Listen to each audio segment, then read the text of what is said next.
anywhere because he was Jewish. So basically, my godfather had been an ophthalmologist in Chicago, and he started booking bands, and the company was called Music Corporation of America, and he found a bouncer at a bar in Cleveland, and they moved out to Los Angeles and got into the film business. And in 1948, they were actually still willing to hire Jews because there were only so many people that would deal with marginalized communities. And the theme of my life has always been dealing with marginalized communities. 1953, one of the princes in France had a little thing that he was working on, and to maintain a sovereign entity, he realized he was going to have to marry somebody of dignity. So his first thought was Marilyn Monroe, and my father said, I think Grace Kelly would work better for you. So, you know, if you look at basically the complexity of taking a people group that has been abused and overlooked and trashed by the rest of the world, it's not hard to find those groups. And I'm honored to be able to work with some of the most amazing people I've ever met that have been from these groups, and in trying to put together something sustainable, financial, and permanent, we've all been working towards a series of goals. And one of those includes the fact that in Gallup we're going to be doing 600 acres on 4 campuses. And one of my greatest dreams has been to, between the group of people up here, create a recreation of the original Pyron Street. So these people have a permanent backlight. It's like, you go to Fox, they've got New York Street, who cares? We've all seen New York, and it's easy to get to New York, and we know what it looks like. But the idea of telling the stories of the people here, and we've got a chance to do this with Marleeville and Haight-Ashbury, but you know, most importantly, the stories that haven't been told that matter to our culture, our music, our movies, the way we see ourselves, who we become, comes from a lot of what these people have built out of nothing, while being marginalized, by being overlooked, by being taken for granted, by being ripped off, by being pitted against one another. You know, Livius, who's been on our team since 1995, talks about the Gula Wars, where the Seminoles basically were a combination of escaped slaves and tribal members and Irish people, and they were kicking the Brits' asses. And they were very good at it. And they were so good that the only thing that our government could do was figure out a way to pit them against each other and get them to destroy each other, kind of like what we're watching in this stupid politics stuff going on now, where certain people have seen a value in pitting people of merit, people with quality against each other, to put their hands on each other's throats and destroy society. But what we all know is you build society from a financial base. Politics used to be the art of the posse, reaching across the aisle, right, coming together and right, doing something of value. Right. And that was it. And then economics was the way you compete. And for some reason, that lost the whole cooperative style of everything we're doing. And we need to get back to, you know, if you think of the original Franciscan model of capitalism, and I love the fact that a bunch of priests get together and decide we're going to make grapes and sell wine. And it's like, why don't we know these people? These are cool. These are religious people that held hands and made and drank wine and worked together in a spirit of cooperation and community, which has been so far lost. I mean, the last thing you would think about with the definition of capitalism is a bunch of monks making wine, hanging out, creating a relational community. But that's what theoretically brought us all here. That's what theoretically brought everybody to America, was the ability to get together, create, foster, and finance community relations. Everything we do is about building relationship, and that's the only thing that's been entirely lost in America. And one of the amazing things, you know, Mike and I have worked together off and on since I don't know, it was either 85 or 86, but it was a long time ago. And despite that, he introduced me to my cousin, who I didn't know, but John Rothschild. And you know, one thing I can tell you about the concept of putting communities together is it's based on finance. And the ability to put together a community, foster and finance community, to build bridges, build relationships, build sustainable futures is something that you're seeing envisioned by exactly what Mike has done with this film and exactly the people he's brought together. And I'm just thrilled and honored and just so lucky to be on the stage with this group. Let's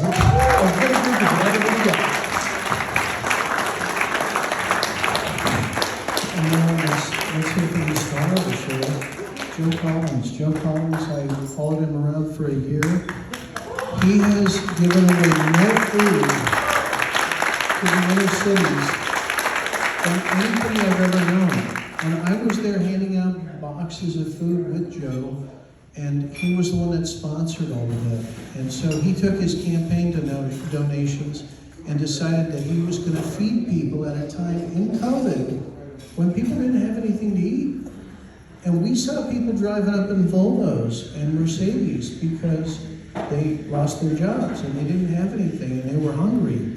And so I love this man because of what he's done for the inner cities and for his people and what he's going to do for us once he's elected into Congress. And that is, there is a real path for this man to get into Congress in 2022. But here again, he's going to need your help. He's going to need all your help to support him. He's going to need people to throw parties for him. He's going to need people to fundraise. He's going to need people in the count rooms to make sure he doesn't get cheated. He's going to need people at every precinct to make sure that all of the voting happens and people aren't disenfranchised. He's going to need that because that's the world that we're living in. There's so much money involved in politics now that all of you can make a huge difference. And this is the kind of man I want to see in Congress. So, Joe, say a few words. Amen. So, thank you. This is an event that Anna and Michael put on, and I'll be honest with you, I haven't had enough to drink to tell you a very inspiring story. Right? So, I'm gonna tell you the truth, and when I tell you the truth, I'm gonna make you hate me, I'm gonna make you like me, I'm gonna make you laugh, all right? But at the end of the day, you're gonna say, thanks, Joe, it was a pretty good speech, right? You wouldn't believe it if I told you I didn't like Mike the first couple of weeks after I did that. Mike was like, hey man, let's meet up. I'm a journalist. I have Century City News. I said, okay, cool. So I went to go meet with him. I had my twin daughters. He snapped a picture. 2 days later, I'm on the cover of Century City News. And I'm like, Mike, what the fuck, man? This is what I said. I was a little more high pitch. I'm more mellow now. But you got my kids on the front of a magazine and you sent it out to like 300,000 people? And Mike and I was cool and said, hey man, I'm a journalist. You should let me take a picture, man. And I'm like, damn, he's right. I shouldn't have let him take a picture. And then he's like, yeah, I'm gonna be on your campaign. I'm like, no, you're not, Mike. You're not gonna be on nothing. I don't want to talk to you. I don't want to have nothing to do with you. Well, too bad, man. I'm stuck with you. Hey, I got this guy named Omar Bradley I want you to meet. Like, I don't want to meet Omar Bradley. Well, you gotta meet him. You gotta meet him, whether you like it or not. Next thing I know, even though against my protest, I'm at Omar's house and we're eating steak and stuff. I'm like, I like Omar. It's pretty cool. You know? Dude. Next thing I know, Omar and his wife and his family, they're on board. Mike's on board my campaign, and we are rocking and rolling in South Central Los Angeles. Amen. It's really to see somebody cry. When the election results started, Maxine Waters was in her office crying because she knew she had lost, right? They started the election count. 1 minute in, I had 4,160 votes. She had 118,938 votes. And I'm like, yo, Mike, this is some BS. How is this happening? Because we saw during the primary, the machines only count about 4,000 votes a minute. We're 1 minute in, 119 something odd thousand votes. I'm at 4,000 where I'm supposed to be. That's neither here nor there. All right. Through the election, we did give away a lot of food. We gave over 300,000 pounds of food to the South LA community. We did backpack drives, back to school drives, over 10, 11,000 pounds of school supplies. We gave away 30,000 backpacks. We did block grants for churches, and every church that was taking care of communities through their food drives, we gave them money. People were having food drives. We paid for our trucks to go supply them with food from wherever, whenever, so we can be able to support our community through this time. And this is not just the South LA area. This is everywhere from Inglewood all the way to Lomita. We did that, and all the way from beach cities to Compton. Everybody who had food. We were very blessed with the campaign through transparency and letting people know what we were doing with the campaign donations to be able to receive more, to be able to help everybody. I like to put people in the most inconvenient situations, right? And we all have that one thing that we like to leave in our past. This trip to Minnesota was one of them for me. Everybody has different things, but I called Michael, it was about 12:30, 1 o'clock in the morning. I said, hey man, Angela Stanton King, that's Dr. King's niece-in-law. She just called for all conservative leaders, because I'm a Republican, believe it or not, to go to Minneapolis, and we gotta go. He was like, all right, man, when we're leaving, day or two? I said, no, actually we're leaving about 6 o'clock in the morning. 6 o'clock tomorrow morning? No, 6 o'clock this morning, and it's like, 12:30, 1 o'clock in the morning. I said, I already bought the tickets, I already bought the hotels, so you can go or not go with your tickets bought. He was like, hey man, I'm gonna be there. And so we get to Minneapolis, and as soon as we get on the ground, I have, we made preparations, and the guy came and picked us up in the Sprinter van and took us to one of the largest rallies that you have ever seen in Minneapolis, and it was frustrating. There was celebrities there, basketball players. Jamie Foxx was there, some other guys were there, and Mike was filming the whole thing. And the team, we hopped out the van, and they were like, hey, you guys are gonna speak here, they're gonna speak there, and then we're gonna go to the hotel, we gotta talk to some guys in the office and this and that. And I'm like, I'm not feeling anybody that's in office right now, because from our standpoint, there has not been anybody who would sit in office to come out, talk to the families, grieve with the families, talk to the communities, grieve with the communities, but yet they get elected over and over and over again. They fail to pass legislation that is going to create any type of value or accountability for our communities. And so my message was, where are the politicians that you guys elect into office that is supposed to be creating legislation that would improve your life? Nobody can answer that question. The whole time we were there, we had 3 politicians show up. The mayor of Minneapolis showed up after we got there. You had a guy who was on the school board, and they were like, well, we're gonna move the police out of the schools. And we're like, all right, that's great, you're doing something, but that's not what we're looking for. You had another guy, he wanted to run for office. He ended up getting in the office, and he ended up being a dirtbag, unfortunately. He wanted to use the black, why are you pulling me over because I'm black? Maybe you're just an asshole and nobody likes you. Nobody ever takes that in consideration. They want to say, racism, racism, racism. It's like, you know what, I don't like you, he don't like you, they don't like you, you're always breaking the rules. It's not racism, you're a dead, period. It has absolutely nothing to do with race, and people never take that into consideration. This is the honest to God truth. Look at every single situation, Even with George Floyd, I'm not saying that he was the best guy, maybe he was an asshole, what I'm saying, but he didn't deserve to die. But things happen. But we wanted to talk about where the politicians were. The whole time we were there for almost a week, right? We didn't see any politicians, and it was a problem. We led one of the biggest rallies from where George Floyd died to where the truck drove into the freeway and drove into all those people. And it was.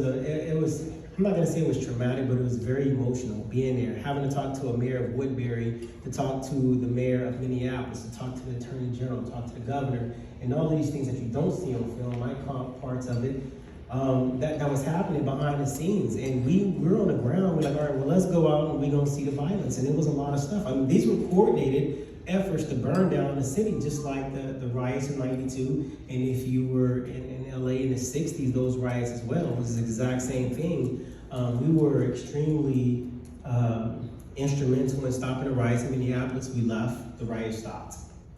I got arrested at the end of the film. That wasn't fake, that was extremely real. I was pissed off, right? I told the guy, I said, hey, he was like, we're here, we're gonna go to the freeway. And I'm like, hey, Rob, we're at the intersection. Let's just stop here, we'll have a demonstration, and then we're gonna go home because everything is quiet. No, we're going to the freeway, yada, yada, we're gonna get in the the faces of the National Guard, and I'm like, I don't think they want to play with you, Rob. I don't think that this is where we need to be. The emotions were extremely high. We got thousands. We took over 7 rallies. So we started off with a group of people. You saw the film when the guy came and said, oh my gosh, it's a white supremacist. He ran into a truck and everybody, they're shooting. It was no shooting. It was just a truck. And we were like, all right, we're gonna march down there. As we marched, and it was like rallies on top of rallies on top of rallies, and people were actually coming out their house to get involved in our rallies. It wasn't Black Lives Matter. It wasn't anti-Black Lives Matter. It was a rally for peace and accountability. And because that's what I'm about. I don't care what organization you are with. I don't care what nationality you are, your ethnicity, if you want to believe in whatever race. I don't care what race you are. It's about accountability, and it was about stopping those riots. And I think we did that. And so Mike took the footage, and because he has a little 3 hours, you only saw a little bit. We got like 4 or 5 days worth of footage. We probably can turn it into a series and put it up, call it Minneapolis, get on Netflix or something like that, so people can see what we did. But he put it into a documentary, and he said, hey man, I got this documentary, and I got it mastered and everything. You know, we got people supporting Anna. That's where Anna came in, and Anna's whole crew and her friends.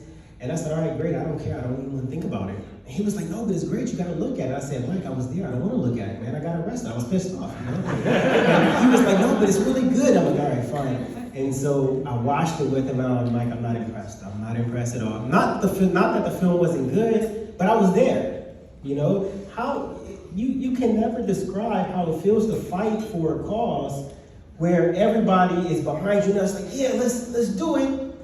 And you get arrested, and nobody's there to bail you out. You know? They ran my name, and they said, oh my God, this is Joe Collins, we gotta let him out of jail. That's how I got out of jail, through reputation. Not because I had all these people protesting outside the police department, because they were all in jail with me. But I was very upset, you know. But I got out. They were there to pick me up. I felt really good about it. We ate pizza. Pizza was the best pizza I had after being in jail for an hour. But the film is impactful. I think that everybody needs to watch it, regardless of your political party perspective, regardless of what you think goes on. We all have our perception of how things play out, but the perception is sometimes something that we have never personally experienced. You know what I'm saying? So I'm proud to walk in that experience and be able to give or honor that experience to someone else and say, you know what, this is how it really is. When you look at the families of people who have been victims of police brutality, like the things that we never hear about on the news, when you hear about things that goes on a regular basis, we see what happens, but what happened before and after that? We don't ever see that. And so to be a part of the film, to have a great cast, a great team, put the film together and put it out, and then to say, hey, we're going to be nominated for an Oscar, if we can do this, that, and the other, and still at that point I still don't care, but to say that, I have an Oscar for a film that I don't like, I think is wonderful, because the amount of effort, it sounds funny, but hear me out. If you were in that position, you'd be pissed, But the amount of effort that went into the film, the amount of dedication that went into this film, it makes me feel real good, because I didn't do it for clout. I didn't do it to be put on a pedestal. I did it because these are the things that matter to people in my community.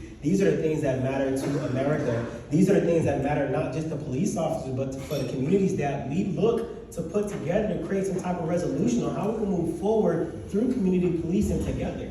And so that's why I'm extremely proud of the film, and I'm proud of the team, and I'm proud of you guys.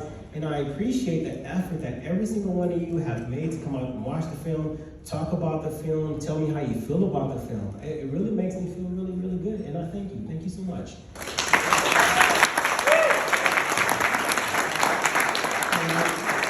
Listen, thank you all for coming. We want everybody to have a good time. Keith is going to play some music. You guys can get up and dance if you'd like. And we just eat, drink, have fun. Hold on. I'm very, if you don't mind, I'm proud of Joe, because although you don't hear it, Joe is one of the most humble young men you're ever going to meet.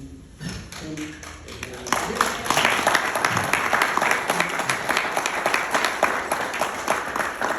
here's what he's not telling you.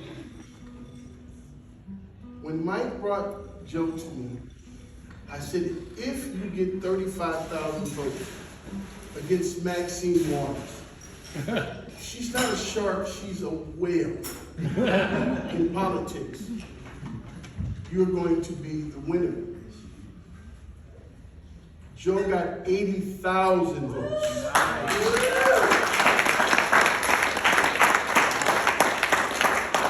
And I want to tell you how he got them. It's not going to be long.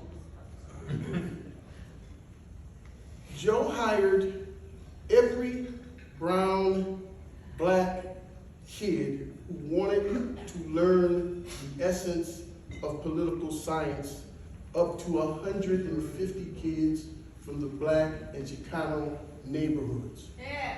And, you know, I told Joe this. I said, Joe, it's one thing to tell young people to get a job, but it's something else to give them a job.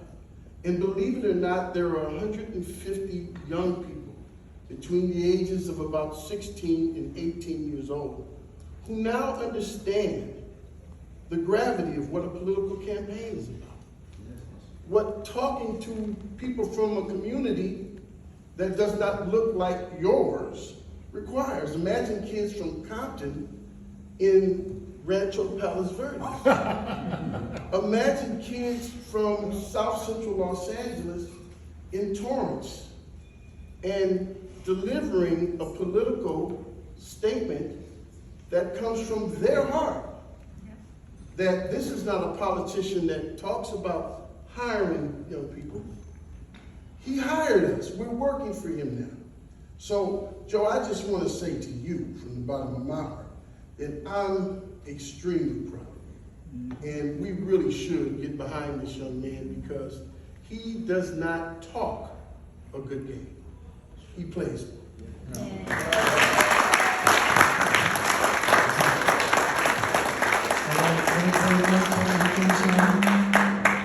Thank you all so much for coming. Please enjoy the evening.